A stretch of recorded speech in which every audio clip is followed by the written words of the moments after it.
Can you all see what I'm sharing? You can't see what I see on my screen. See, the only option it gives me is to direct message Casey. Hmm. So I know that there's an option to allow him to interact with everyone. It just does not give me that option once I give Casey control. Casey, when you go in, do you have control where it says chat and there's a drop down feature that allows you to choose everyone? Yeah, let me look. I will. Because once I give you control, I just lost power to do any of that stuff. And It in my does. view, it says everyone. So I'm not sure what everyone else is seeing. And I just want to, I know you use that throughout, and I don't want that to be a problem in your presentation before we get Yeah, started. mine says everyone too, so I'm not All sure. right, so let's hope that works this time. If not, then we'll just have to keep playing with it. All right, Casey Case. All right, my friend. Thanks, Kevin. Yeah, I was responding a little bit to what you said earlier, and I apologize. I was on mute, which is probably good for me. I let you take the You lead. can't be a speaker and be on mute, so we got to have your mute off. Anyway, good luck. Go on and get started. I'll see if I can send you a chat in the meantime. Sounds really good. In fact, yeah, if anybody else, I see Lisa, Sherry, Jessica, Glenn, and Andrew. You guys are all right now currently muted, but if you want to have a chance to say hello in the chat box, that would be great. We're a pretty small group today, guys, and we probably could go ahead and unmute at some point when we get a chance. So. Yeah, and it looks like Kevin, I got a message here, and it looks like direct message only, but that's okay. We could probably, again, with a small enough group, we could probably talk. So if you guys are able, and whatever your participation is, that's perfectly fine. If you can only listen, that's good. If you can listen and participate, that's good as well. Kevin, I did hit record, so this is being recorded for posterity. And for those of you listening later, thank you. Thank you for joining us. This has been a really fun 4-part series. You know, I've been doing this for actually quite a bit, obviously, since March. Since we have been dealing with the coronavirus and all the interesting challenges.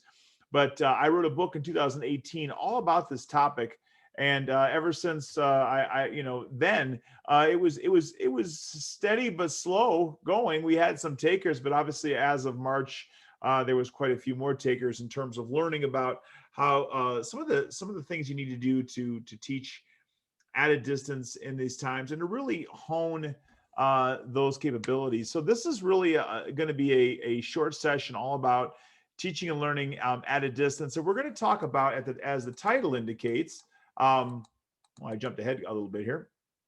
Sorry. We're going to talk about assessments and interventions in digital spaces today. That's ultimately what we are going to be chatting about. We're going to be talking a little bit about, if you've been with me before, a bit about synchronous learning, cyber synchronous learning, asynchronous learning, blended learning. And then again, what can we do to be even more adroit at assessing and providing interventions in digital spaces? I think you'll find that this greater variety of modalities actually gives us some really unique opportunities to expand sort of our game when it comes to conducting assessments in digital spaces. And there's a few choices that we have today that we just didn't have before. And it's actually pretty cool. So I look forward to sharing that with you. And once again, my name's Casey Reason, and I have written a handful of books, as you can see along the way. And I've been really all over the world, probably just about every state in about 4 different countries. And it's been really fun sharing this work and actually a lot of work I do in leadership. So, but this is the book I was referring to, Creating the Anywhere, Anytime Classroom. I had 2 awesome co-authors, and actually the last co-author, Crystal Geiler, it's her birthday today. So happy birthday, Crystal. And, but it is that book that does serve as the auspices of this work. So as we get together today, what I'm going to do is I'm going to probably go for at least 45 minutes, do some exchanging, 50 minutes. And then I'm going to leave some time at the end for any questions you might have. So as we go along, I'll be asking for input, getting some feedback from you. And then at the end, I do want to have a collegial conversation about some of these concepts. So once again, at the end of this conversation today, hopefully some new collegial ideas about how to assess and intervene at a distance. So to get you started, though, in case you haven't been with me before, the baseline has been a couple of really basic fundamental concepts that are really important. If you are engaging in synchronous learning, it's face-to-face. So if your son or daughter is at a Montessori school and they are doing a push pin exercise, face to face, elbow to elbow. That's synchronous. That's the heart or the really the heart and soul of education. Cyber synchronous is what we're doing today. You have to be in the same place. I mean, you have to be at the same time, learning the same material synchronously, but we're using cyber methods to be connected. With synchronous, you can just be in, you're actually at the same place, same time, but in your elbow to elbow. Here we're at a distance using tools like Zoom. And then of course there's cyber asynchronous learning. You know, Instagram is cyber asynchronous. Facebook is cyber asynchronous. Twitter is cyber asynchronous. And there are synchronous elements, but those are methodologies where you can post something and come back 2 days, 2 weeks, 2 years later and look at what was posted and still respond. So cyber asynchronous learning allows you to do that. Today, many of the programs that were coming out are being moved into more of what we call a blended format, where there are more blended opportunities. So where does this show up? If you are in a traditional classroom today, chances are at almost any level, chances are there are synchronous and cyber or asynchronous and cyber synchronous elements to it. Meaning, if you teach a class today at the university level, chances are there is some sort of LMS web page that would support you, that would support a discussion space for your colleagues. There's also probably there may be an opportunity for study groups, cyber synchronously, where we would talk like this over Zoom. If you come from a very traditional university setting, you know, and I'll be talking a little bit towards the end, if I get to it, about some of the upstart online universities and sort of the auspices of their starting points. But many of them were totally cyber asynchronous, where it was totally online, never face to face. And the reason they did that, because that was a very economical model. It was a great model for allowing people to join and to experience education without having to have a brick and mortar university. What we're finding today is many cyber asynchronous programs are demanding cyber synchronous opportunities. So in other words, if you teach a cyber asynchronous course, more and more there are cyber synchronous Zoom meetings, cyber synchronous Teams meetings, using the technology of today to bring us together. So it's important you know all of those, each of those elements as a sort of a starting point. So if you weren't with us before, let me just hit you up really quickly. As you look at those four, and again, I know it's private, but I still love to hear from you.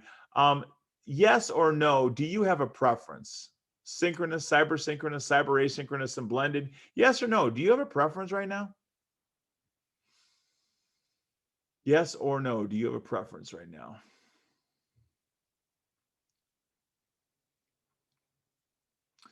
So I'm seeing at least one no preference. I see a few with preferences, and two people so far have said their preference is blended.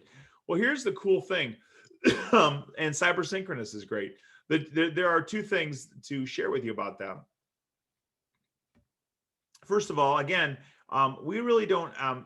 It's going to be really difficult for us in the future to have totally cyber synchronous learning. Unless you're on an island and you take away everybody's devices, there's probably going to be some synchronous or cyber synchronous element or cyber asynchronous element to our work. It's really hard for it to be on its own. And secondly, blended learning, guys, as the early indications are that it's actually potentially, and I always qualify it as a researcher, somebody who's chaired about 100 dissertations. I'm always qualifying these statements that might be so broad, but the initial feedback is that blended learning is actually better, actually has some unique advantages. And guys, it stands to reason. Blended learning is awesome because there are learning styles that I'm not going to go over again. I went over it last time, but there are learning styles that are associated with each of these archetypes for delivering.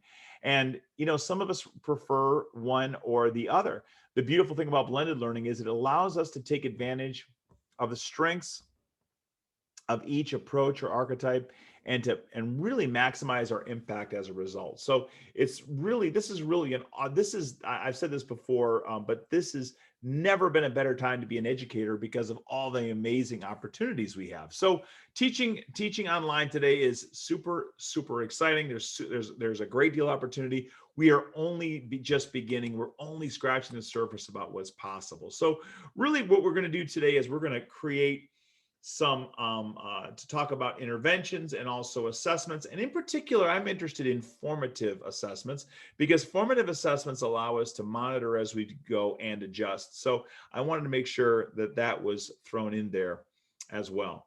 So let me jump in here with we're going to have a little bit of fun here with this first activity, a little bit of a differentiator that I hope gives us some context for what we do. So to kind of give you a little bit of context here, I want to share with you a completely sort of it's not extemporaneous, a completely quasi-professional, I'll say, a little bit of research that I did using Google Images, in Google.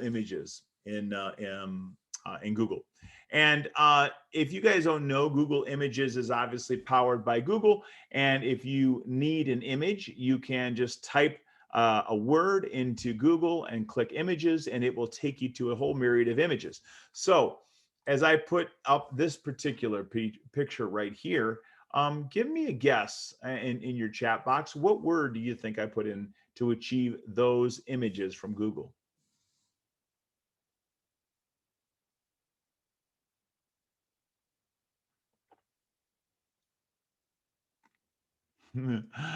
Okay, it was actually the word engineer. It was actually the word engineer. And what's kind of interesting about it is that the algorithms are such that when it comes to deciding which pictures are in the top left-hand corner and which of them scale down, it's always based on the amount of popularity, the amount of hits that a particular individual might get, or the amount of hits a particular topic area might be. So, for example, my name is Casey. A very famous baseball player was Casey Stengel. There are other far more famous Caseys than Casey Reason. So if you put Casey in an image search, you'll get many more Casey Stengels than you will Casey Reason, because Casey Stengel is very famous. Kevin Costner will get more searches than Kevin Thrasher. No offense, Dr. Thrasher. So anyway, so you've got all of that. The more popular the search, it will rise to the top, and that's kind of how the algorithms work. So you were correct about that. So this next picture here, I'm going to ask you once again to irresponsibly guess. What do you think this word was?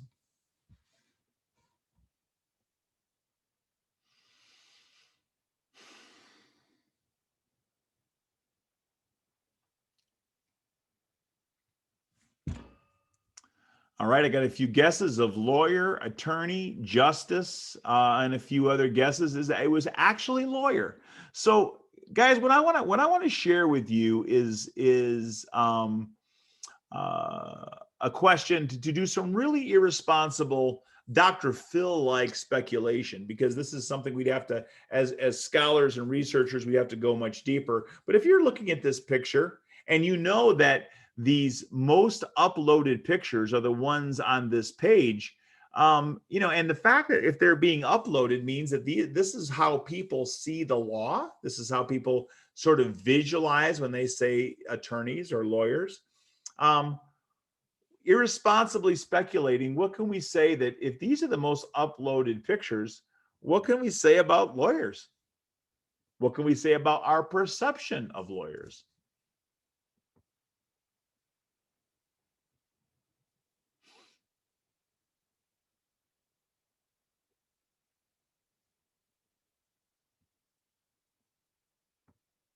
Okay, there's lots of reading. They're very professional and potentially powerful. It looks positive. I've shared this with audiences before, and I've had audiences tell me, "Wow, there's an awful lot of white men." Maybe perhaps the perception out there in the ether is that white men are the lawyers.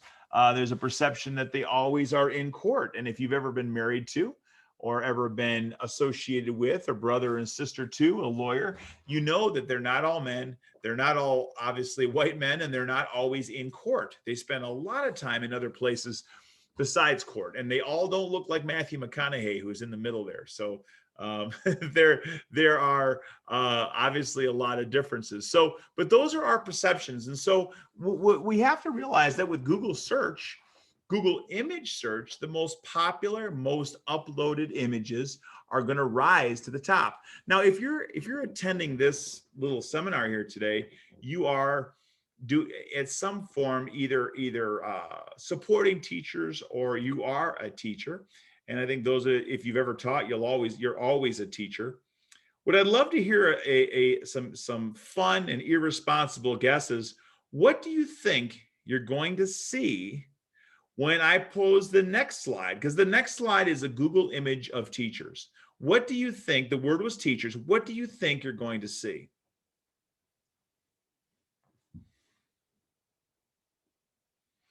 White females,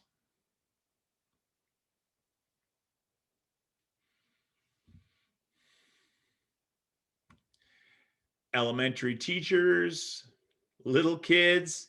The perception of them is that they're little. Sherry says a picture of me. Here we go. They look up the word teacher, and Sherry's picture is there. I got you. All right. So let's have a look, and let's see how good you are. Remember, these pictures are being uploaded by the world around us. So this is this was from the search. This isn't 100, but this is the first 20 or so of that 100. Take a look at those. And based on that quick glance, what kind of irresponsible Dr. Phil speculation can you make about our perception of teachers?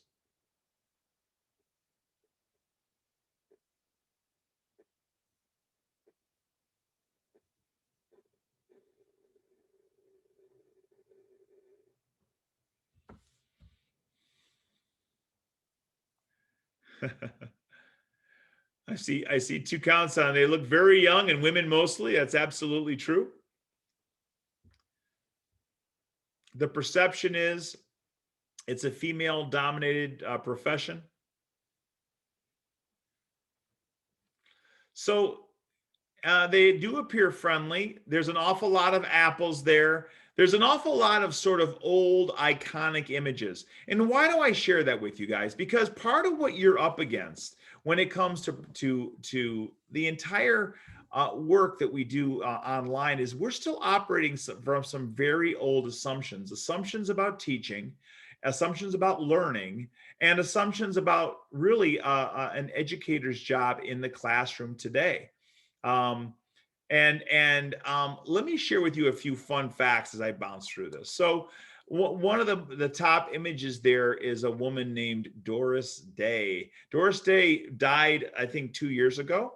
She hadn't made a movie in 50 years, and Clint Eastwood was trying to get her out of retirement, but she wouldn't come out of retirement. Famous actress. Yet she still, if you look at this again, this list of, she was like the fourth most downloaded picture when it comes to teachers. She had I think a movie with the word teacher in the name. But the point is, these old paradigms are still holding on kind of strong. Guys, this picture right here is very typical to about 4 of the pictures out of 100. Almost, there's a prevailing sort of image of teacher as authoritarian figure, as ready to break your knuckles if you are moving in the wrong direction. And guys, what we've learned is that in education, in many cases, this is not by accident. In fact, it can very well be by design. This is a very traditional view about who we are and what we do. As you can well imagine, that you mentioned women, they're out of 100, because I only showed you about 20 pictures there. There were more images of women than men, and very few pictures of images of teachers working together. In fact, there was only one. So there was many more women than men, and only one image of teachers working together. And it was this picture right here. And I'm not even sure that those are teachers. Those look like students, perhaps, or just very young teachers. So why do I share that? Because guys, today in education, we collaborate all the time. I wrote a book with the late great Rick DeFore and professional learning communities, and the ability and the intention of professionals working together is our lifeblood. Yet out of 100 pictures of teachers, there's almost no pictures of teachers or educators working together. I will say this, there's a lot of pictures of apples. In fact, there were 20 pictures of apples. There's a lot of pictures of chalkboards. In fact, 44 pictures of chalkboards. There's pictures of teachers using technology with your hands on your keyboard. How many pictures do you think out of 100 images included some recollection of teachers using technology? Give me a wild guess. Was it 10 pictures? Was it 9? I see Kevin's guessing 3. Jessica's guessing 6. I got 4. Glenn says a big goose egg. A big goose egg. 25 says Sherry. The answer is 2. And one of them is a laptop that I guess it's a laptop or some kind of screen over here as she's working on her chalkboard. And the other one is this picture right here, which doesn't even look to me like it looks completely fake to me as they're standing there, quote unquote, using technology. So there were quite a few pictures of teachers in lecture mode over other learning modes. And so this was gives you a really good indication of in education and in teaching that there's these old images. And I know a lot of these images are of more of an elementary phase, and many of us including myself, working with teaching adults. But these old paradigms still exist, and it has an impact on how they see our work in education. And there has been some really interesting research in the last few years on this field, and that I think really can and should shape us. As I indicated to you, that there is a preponderance of evidence that teachers working in groups has a tremendous impact on our potential for positive outcomes. There's research that heterogeneous groups, teachers working together, has the opportunity to outperform homogeneous groups. There's research that blended learning has the potential to outpace traditional face-to-face learning. There's tons of research in the last few years, and as educators, we need to continue to pay attention to them. And all of that research is pointing to the fact that there are potentially new ways for us to do what we do, and we have to be open to that. So I don't want to. There's some other pieces of research I don't want to belabor for the sake of time. But what I'm going to share with you is that those pictures I showed you I showed you those pictures on purpose because those are old images of teaching that still exist today. And as we try to reform and reshape and repurpose what we do, we have to recognize that in the hearts and heads of even some of our students and some of those we serve, there are some really old images that serve to work against our ability to try to do these new and innovative things. So what I want to do now is to jump a little bit more into what we actually talked about would be some of the issues and assessments. And I told you that the one assessment, for the sake of time, I'm really interested in is formative assessments. And why am I so interested in formative assessments? Well, because with formative assessments, we have the ability, obviously there's summative assessments that you give towards the end and formative assessments that you give along the way. There is a rather famous but rather gruesome depiction by one of my colleagues who put this out a few years ago, and I always stumble over saying it because it makes me a little uncomfortable. But he says the formative assessment is kind of like going to a doctor where they check you out and make sure you're okay. A summative assessment is almost like an autopsy, where you're looking at really what happened at the end without really being able to do anything about the health or well-being of the person you're working with. So that helps you remember that that's kind of what the formative assessment tool is about. So what I want to do now is to give you some examples of formative assessments that we use in both face-to-face and in online learning environments. And what I'm about to share with you guys, these are some of the most commonly used, commonly accepted, and embraced approaches that we've come to believe actually have a really positive impact on learning. So let me share with you. The first one is entry and exit slips. So what I want to do is really quickly get a yes or no if you've used these. So in your teaching, either in a cyber world, a cyber synchronous, or asynchronous, and I'm going to go back and talk about these a little bit, but give me a yes or a no if you've ever used entry and exit slips of an example of formative assessments. Yes or no? Okay, I'm going to come back to that then. Okay, I got a little bit of a taste of that. Low stakes quizzes and polls. Most of you have probably done that, but let me ask you this. Give me a yes or no if you've ever used a tool almost like this one or something like this to do some kind of digital poll in your class, like I'm doing right now with this. This would be an example of a digital poll. Yes or no, have you ever used something like this to take a really quick digital poll of your class? Poll Everywhere. Kevin's absolutely right. And there's apps that do that on Poll Everywhere, an app version, I think, of Poll Everywhere that allow you to do that at a moment's notice. Very good. So many of you use that. We've got on the spot formative questions where you would check and see, kind of like I did just now, about how many of you have ever ask a specific question. You can do a quick summary or ask your learners to do a quick summary. You can ask them to draw a picture or a diagram. You can do a thing, and they call this in the literature called the quick nod, which you look into everybody's eyes and say, give me a nod if you understand. There are also protocols where they do the thumb up, thumb middle, and thumb down. And what is that about? Well, the thumbs up, I understand it. Thumb in the middle, I kind of understand it. And thumbs down, I really am still confused by it. So these are 7, and these aren't the only types of formative assessments, but these are 7 that are really commonly used in the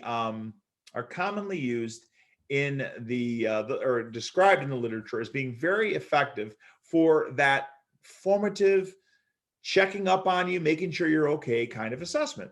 So if you were, let's just say we were teaching a face-to-face class and we were to use these assessments, what's great about them is we could kind of get a perspective on how everyone is doing. So let's say that in this class right here, this group right here that we have here, Linda and Kevin and Jessica and Glenn and Lisa and Sherry and Andrew, that all of us were together in a class, and let's say that Glenn was the instructor, and Glenn wanted to check our status or how well we're doing.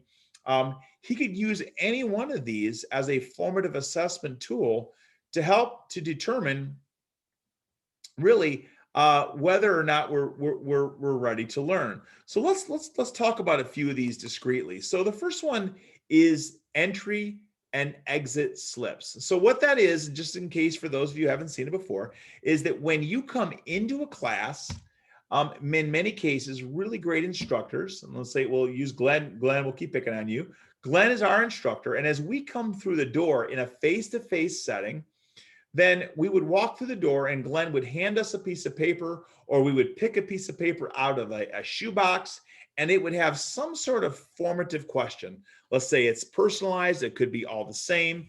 And let's say he was teaching something on photosynthesis, and he asked us as we walked through the door some question about sun and plants and asked us to respond quickly on a piece of paper.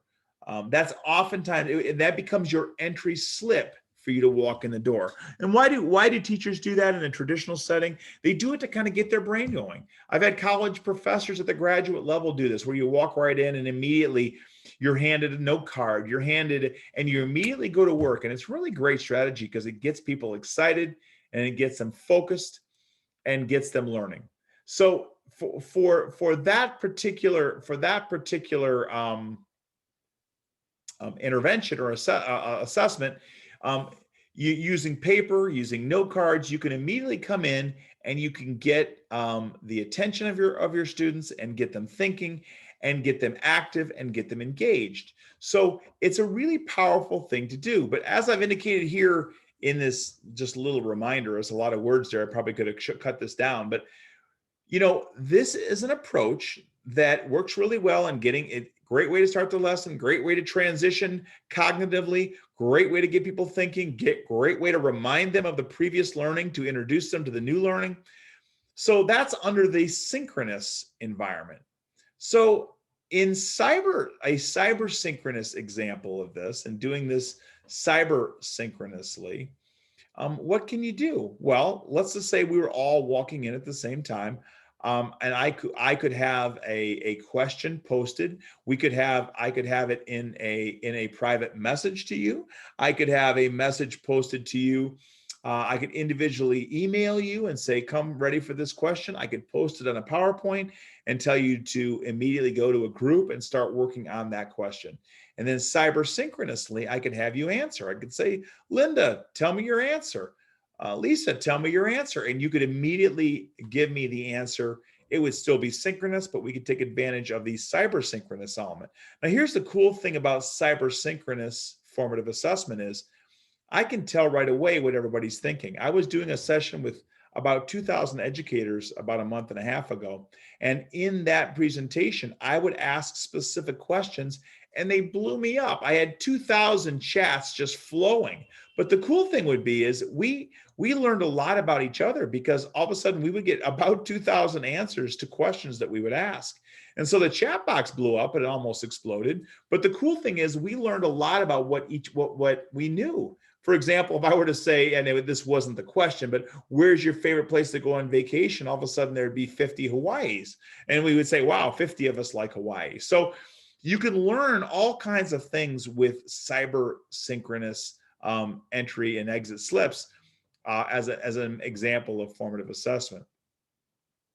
Asynchronously, the idea of a sort of an entry is a little bit tougher. In fact, it's just by coincidence. This doesn't happen every day, but I was working with an instructor today on this, and he's saying, well, how do I get them to get in and immediately do, because he loves this strategy. And I said to him that, and he actually, of all things, he teaches an electronics, a very high-end electronics and engineering curriculum. And I said, you need to send directions to get in and answer these questions asynchronously, because he doesn't know exactly when they log in, but still providing the direction to get in there, ask and answer those questions, that becomes the directive. And then obviously in a blended learning environment, you might have a choice to really pick, how do I want to approach this? Maybe if we do meet face to face, I could still use the Poll Everywhere app so that we could formatively get some feedback. Maybe I could use Poll Everywhere and still have people speak up. If it's a big enough class and it's cyber asynchronous or cyber synchronous, maybe we shut everyone else's microphone on and turn on Jessica's and let her speak. So there's so many ways that you can take an old strategy like the entry and exit slips. And then with technology, with what we have today, we suddenly have ways of delivering these formative assessments in ways that we just hadn't done before. So as we think about each of these, guys, moving forward. So the entry and exit slips would be one example. Think about low stakes quizzes and polls. Right now, because most of us have access to, again, technology, either through our LMS or through our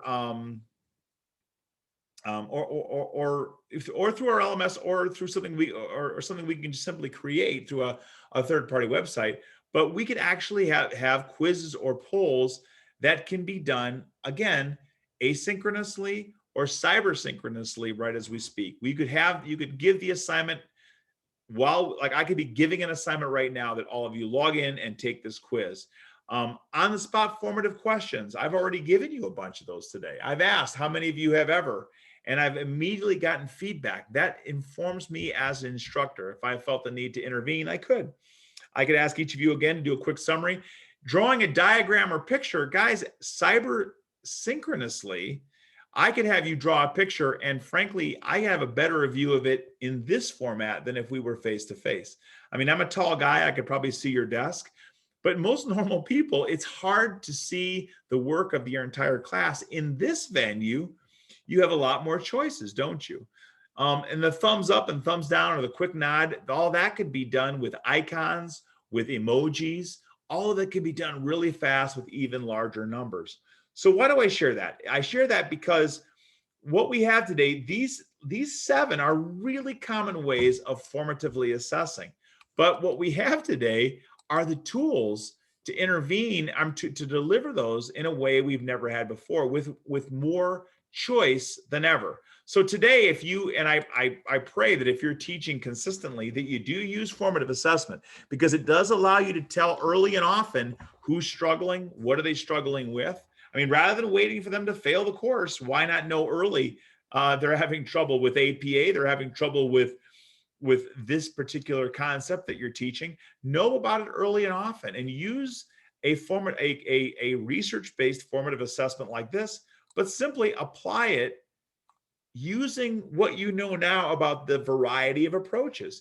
Guys, here's the thing, that the biggest mistake that one of the bigger mistakes we see is that I've got folks that we've trained and customers and clients and colleagues who say, the fact that it's online and I haven't done much teaching online, I guess that means I have to totally reinvent how I assess. You know, we don't, with the messages, we don't want to do that. What we want to do is take what we already know, figure out what really works in the research, and then see, can we do it as well? And maybe if we're optimistic and creative, even better.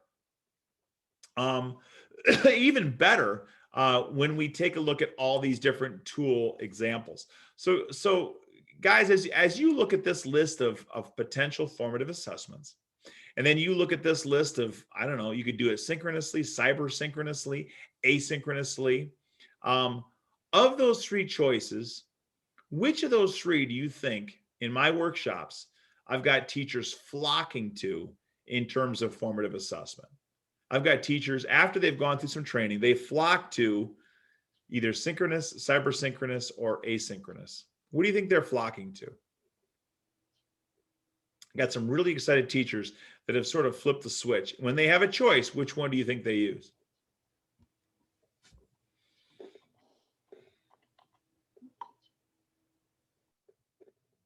So the answer is the one that they're really excited about is cyber synchronous.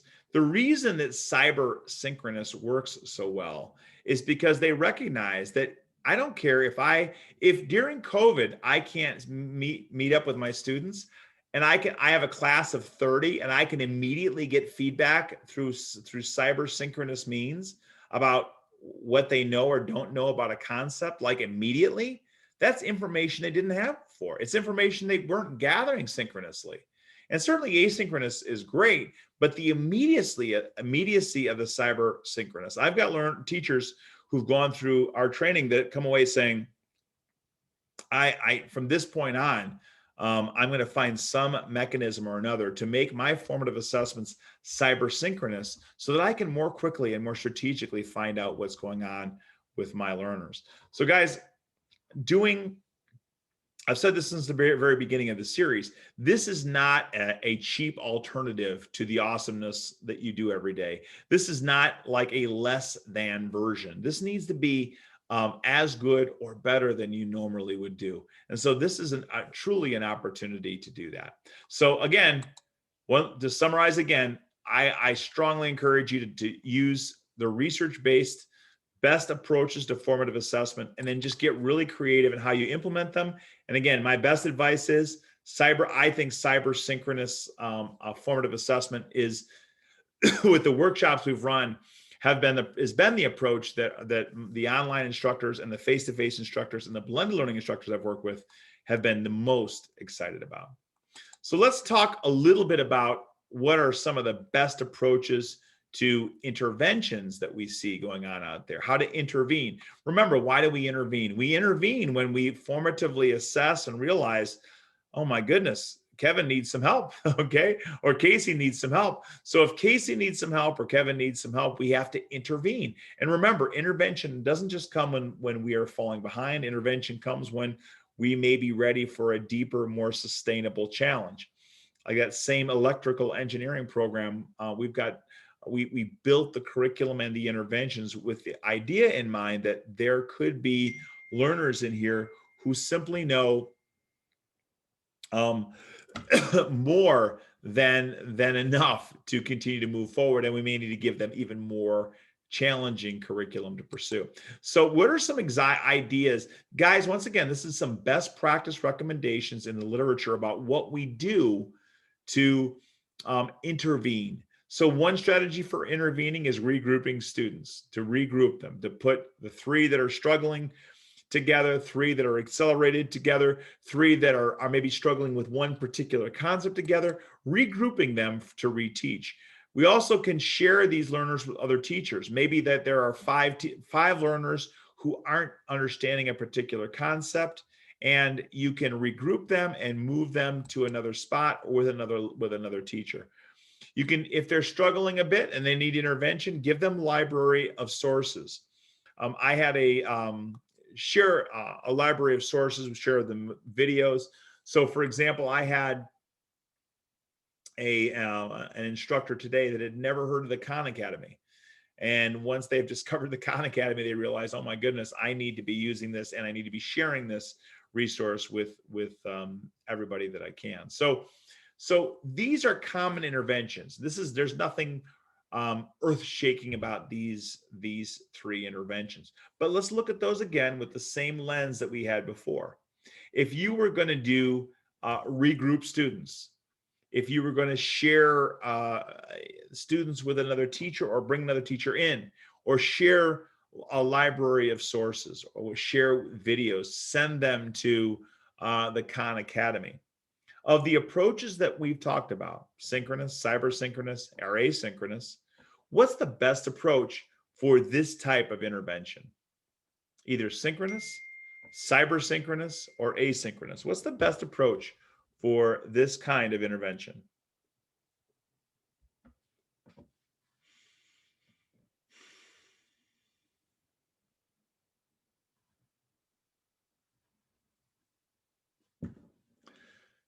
So I got one guess of a cyber asynchronous, and I think that actually might be true, or cyber synchronous, one of the two.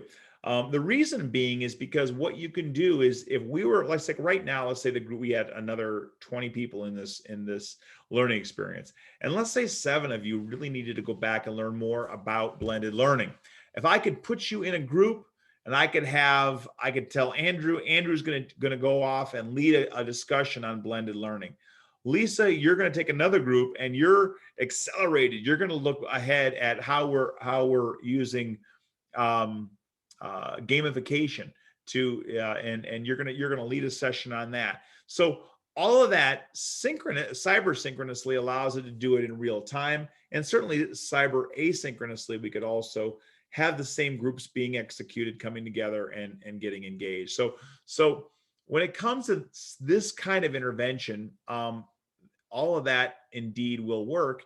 And one more time, I'm suggesting that this is not some kind of, because we're working at a distance, we shouldn't look at it as an other or something totally different. We should once again use what we know about teaching and learning, and then we should apply that rubric of understanding of synchronous, cyber synchronous, and asynchronous learning and blended learning, and apply it to those interventions to really ascertain what works best.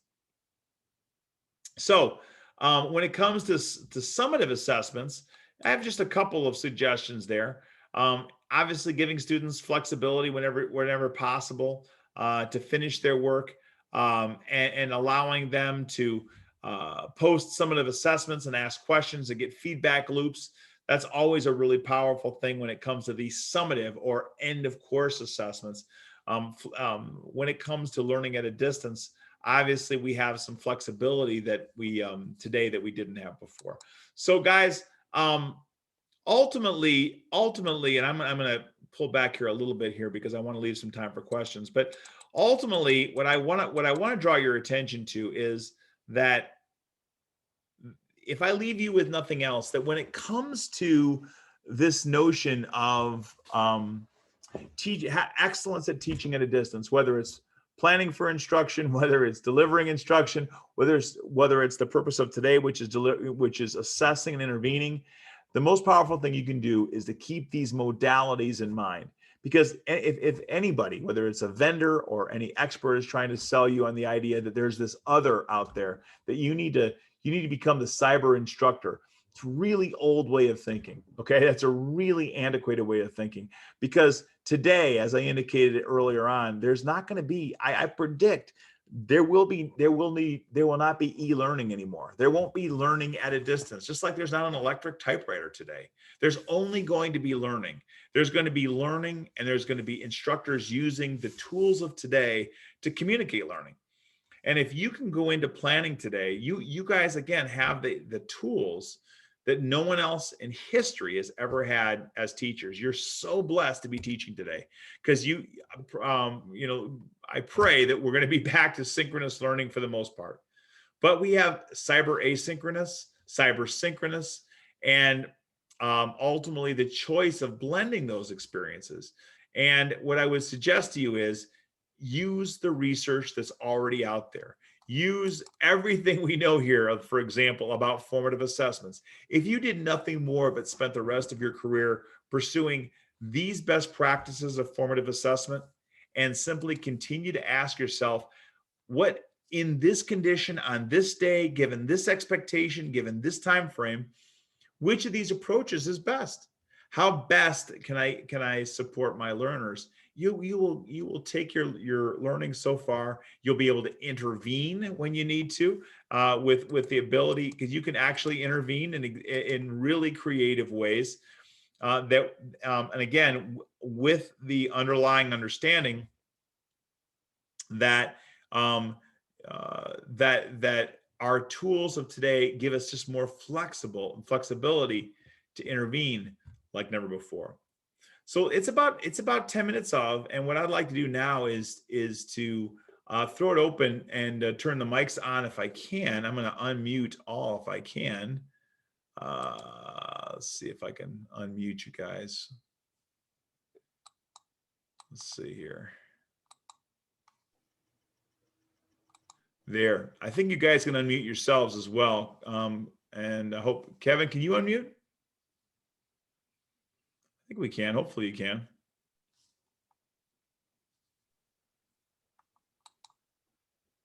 If you can hear me, it's letting me unmute. There it is. Good, Jessica. Awesome, good. So I think it's letting you unmute. And actually, I think I lost Kevin. Hope I didn't throw him off. But anyway, for those of you that are still here, guys, what questions do you have? What did we bring up today that inspired you to either ask something, or think something, or feel something? What kind of dialogue can we create from what we shared today? And anything is game. So I guess for me, because we teach online, and I'm just thinking about the entry and the exit slips, how can we really apply those to, let's say, discussion posts, the discussion questions? Because we have the standard questions that we have to, it's kind of a boilerplate, if you will. It's in the curriculum and the questions that we ask. But how can we also incorporate that the two slips that we can really gain more information about the students from? I love it. That makes sense what I'm asking? It's a great question. And does anybody have, I mean, I'm ready to jump in, but does anybody have, just based on what we talked about, any suggestions for Sherry? Because I've got one, but does anyone have any? Her question, I think, is she teaches largely cyber asynchronously, and the idea of an entry slip is really intriguing to her. How might she make that happen in an asynchronous environment based on what I shared?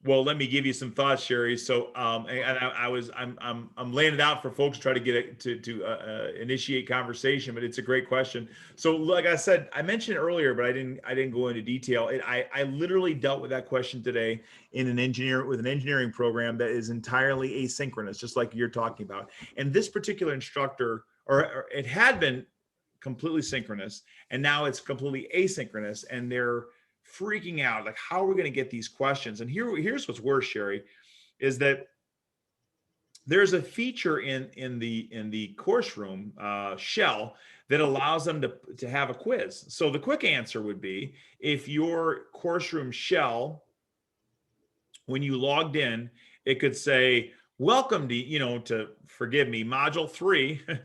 here's your quick quiz to get started. So theoretically, if you had that available, that about does it. I mean, it would allow you to go in as soon as you open the module. It might take you to a quiz. But in our case today, we had the unique challenge of observing that we really couldn't get at, because the way the shell was organized, we really couldn't get at a quiz the very first thing. So what did we do? We put together a list of questions, or I'm sorry, a list of action items. Action item number 1 for the day: go to our quiz section and take this entry ticket quiz for this learning module, and it will be graded. So they took the quiz was recorded, and the instructor could immediately check it out. It wasn't located. I wish it was right there so the learner would log in and it would hit them. That would be ideal, I think, Sherry, if it would hit them almost, in the eye, between the eyeballs, so they knew right away to go to work. But if minus that, would be an approach that might work. Does that make sense? Can I Yeah, add? it does. It's not, because I'm teaching informatics, and it's interesting that the nursing students, many of them did not even know what informatics, the definition of what informatics was. So having a pre and post test, if you will, within that shell, that we could see where the students started with the information and how they ended up with that, learning more and more each week about informatics, I think would be awesome if we could incorporate that into the curriculum, because then we could have that more formative evaluation, as you talk about or have talked about in these sessions. See what it's done, and Kevin, I know wants to say something, but what I would say, Sherry, what this does, I hope, rather than, because the technology is going to keep changing, but what I hope is happening for people is that their hearts and their minds are opening up to the art of possibility. Because what I think is going to happen now, rather than saying, are we teaching online? The question is going to be, how do we reach this group of students in the most impactful way? And in some cases, cyber asynchronous assessment might be the best. Cyber synchronous assessment might be best. It might be better if we're arm in arm and we're watching them work, so that we know where their eyeballs are, right? A lot of cheating going on today in the distance world. So sometimes what I hope it inspires is an era of choice and an era of flexibility, where as educators, we're just making deeper and more profound decisions. Kevin, did we cut you off? I know you were going to say something a minute ago. No, I just want to sort of add some context that Casey and many of his suggestions that he's talking about, where he says you can go in and add quizzes and do these things. He's talking about that's if you're like in a school district. Yep. Or maybe at a university where Yep. you have control and you're building your own course and so forth. At Aspen, we preloaded all this stuff. So, I mean, please don't go in and start creating quizzes only because this stuff is connected to Gradebook. But you could create like, what is it called? I'm trying to Kahoots or something like that, where you can go and create your own little mini practice quizzes, and it's a link, and you could include it in your announcement. Hey, everybody, later in the week, our second DQ this week is about, the pandemic. Please click this link and go answer 3 questions that I've created, and we'll summarize that once we get to that topic later in the week. I mean, I think that's what you're asking for, Sherry, is like, how can we use technology in an asynchronous world where students aren't all there at the same time? And in some ways, probably the online world has built these intentionally. So for example, the real purpose often of these slips either getting into the classroom or getting out of the classroom, is so that you're holding 100% of the students accountable for something, either getting ready for the lesson or learning what they should have. And we sort of require that by our online discussion forums, right? Like that is sort of their ticket, so to speak, where they're supposed to be demonstrating that they've learned it. Now, Casey's using it more so as a, let's activate some prior knowledge. There's not points around it necessarily, right?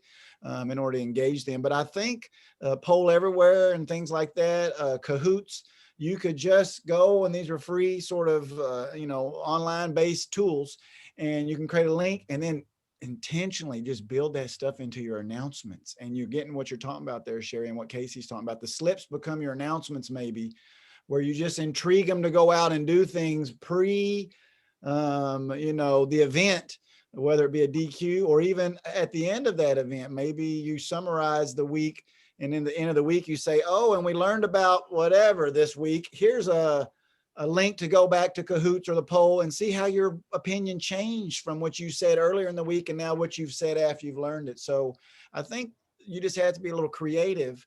And that's probably what maybe Casey is emphasizing, that in the asynchronous digital world, what we do in the classroom can still be replicated. We just have to be creative about finding the right thing that does that for us, which, the DQ may already do that up front.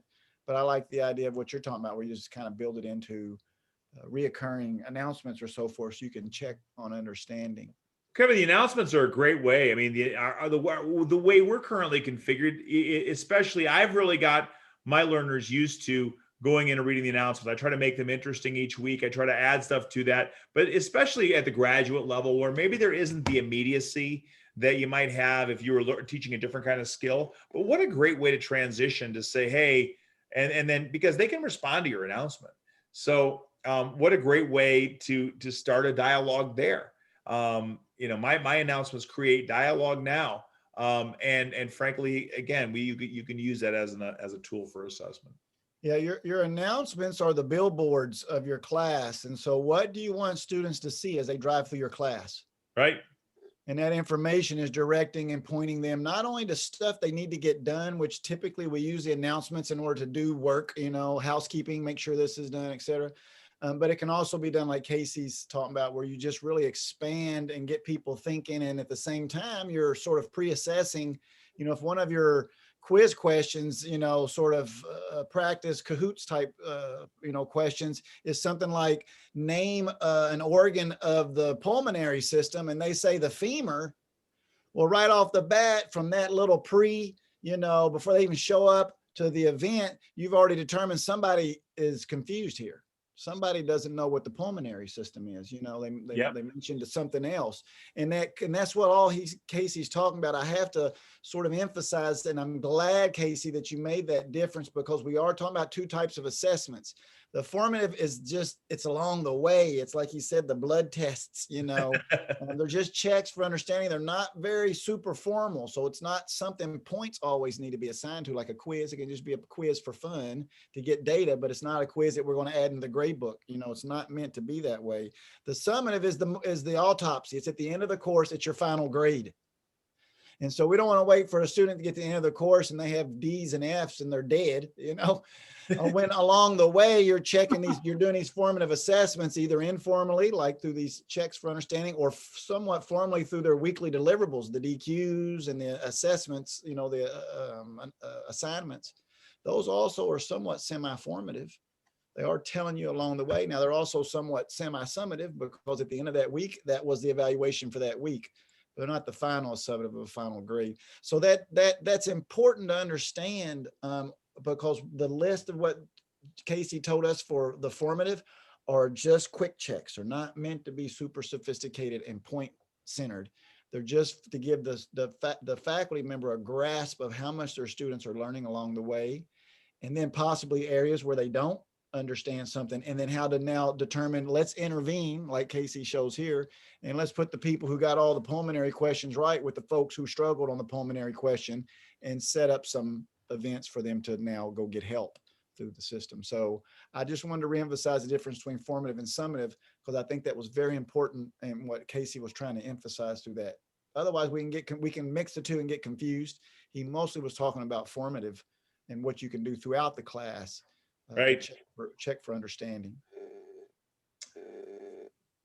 Okay, well, I have some ideas just hearing you talk, and I'll tell you what I'd love to do is create a scavenger hunt for the students when, week one, that they have to seek and find the sources that they can use for like the library the library website, and then APA and other things, turn it in, other things that are important to them.